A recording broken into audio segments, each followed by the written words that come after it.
Në nderin tim dhe të familjes sime, betohem se do të udhëheq me përkushtim, ndershmëri dhe sinqeritet.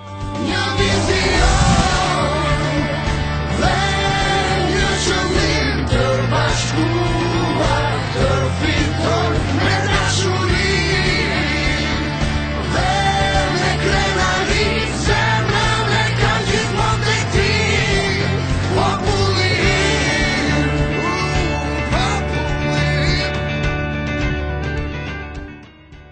Bashkë me përfaqësuesit tuaj në Kuvend do të gjej mundësi zhvillimi.